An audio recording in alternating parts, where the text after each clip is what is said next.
Hello! Hi అండి అందరికి. AP రాష్ట్ర వ్యాప్తంగా కోడి పందాలనేవి వేరే లెవెల్‌కెళ్ళిపోయినాయి. ఎప్పుడూ లేని విధంగా కూడా కోడి పందాలు చాలా పెద్ద ఎత్తున నిర్వాహకులు నిర్వహిస్తా ఉన్నారు.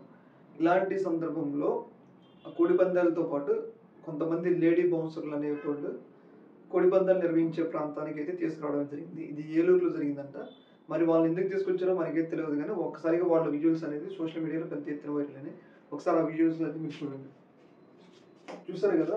ఈళ్ళు లేడీ బౌన్సర్స్ ఈళ్ళు బెంగుళూరు లేదా ముంబై నుంచి వచ్చారంట మరి. ఎందుకొచ్చారో తెలీదు. ఏమన్నా తొక్కిసలాట ఏమన్నా జరుగుతదా? లేపోతే వీళ్ళని ఎందుకు తీసుకొచ్చారనేది ఇక్కడ ప్రధాన ప్రశ్నగా మారింది. వాళ్ళ చేతిలో కర్రలు గూడా ఉన్నాయి. చూసారు గదా!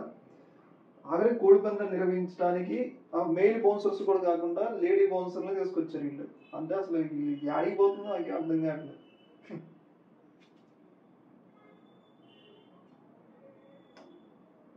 చూసారు గదా! ఇంత పెద్ద ఎత్తున నిర్వహిస్తున్నారు. ఆహ్, ఆర్గనైజ్డ్‌గా కోడి పందాలు నిర్వహిస్తున్నారు.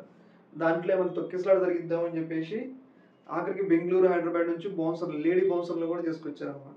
మరి ఎందుకు తీసుకొచ్చారో వాళ్ళకి తెలియట్లేదు. మరి మెయిల్ బౌన్సర్స్ లేదా? అనేది ఇక్కడ కీలకమైన ప్రశ్న. ఏదైనా గానీ ఏపీలో మాత్రం కోడి పందాలు, సంక్రాంతి సెలబ్రేషన్స్ అనేవి అంబరాన్ని అంటుతా ఉన్నాయి. ఈ యొక్క ఇష్యూలో మీ యొక్క అభిప్రాయం తెలియజేయండి. ఒక వెంటనే